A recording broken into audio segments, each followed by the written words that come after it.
ပတ်တရားကခေါလန်ပြောက်ဖူးတဲ့သူတွေကဒီနေရာလေးကိုရောက်ခဲ့ကြလားဒီနေရာခေါလန်ရဲ့အမြင့်ဆုံးပါနော်အပန်ကလိုဖြူဖြူဟာကြီးတွေကိုဝင်းထာပိုင်းလို့ခေါ်ပါတယ်အဲ့ဒါလေယာလျက်စစ်တာပိုင်းပေါ့နော်အဲ့ဒါဘုဒ္ဓရအနေနဲ့ထည့်ပြောပါပါ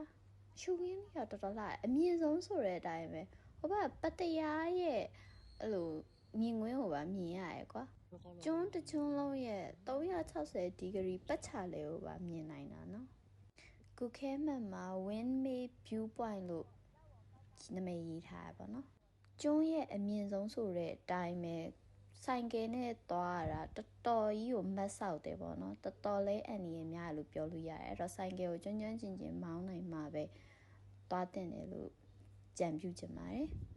သူကအတက်တက်အစင်းတက်လည်းရှိရပါတော့အဲ့ဒီအတက်ဖက်မှာခုနဟိုပန်ကားလို့အဖြူကြီးတွေကိုမြင်ရတာပေါ့နော်အစင်းဘက်မှာတော့မမြင်ရတော့ဘူး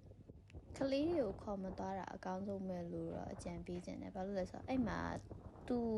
တားထားတဲ့သွန်တန်းကျိုးလေးတွေလိုမျိုးပေါ့နော်တိလေးတွေဆိုတော့လေပြုတ်ကျတတ်တယ်လို့လည်းရေးထားတယ်သတိပေးထားတယ်ဆိုတော့ကလေးတွေကိုမခေါ်ရတာအကောင်းဆုံးပါပဲသတိလက်လွတ်လည်းမသွားတာပိုကောင်းနေမယ်နော်တော်တော်မြင့်တယ်ကိုတော့မှဖျားတာပြီးတော့သွားရတာအရန်ကြောက်ဖို့ကောင်းတယ်လို့ခံစားရတယ်ဒါပေမဲ့ဒီအပေါ်ရောက်သွားရင်တော့ကြောက်ဖို့ကောင်းနေဆိုတာဒီကလုံးမိသွားမှာပါဘယ်နေရာကြီးအရန်ကိုလှရတယ်လို့ခံစားရတယ်ကိုကတဘာဝကိုချစ်မြတ်နိုးတဲ့ nature lover ဆိုတော့လေဒါအစင်းနေရာနာပါနော်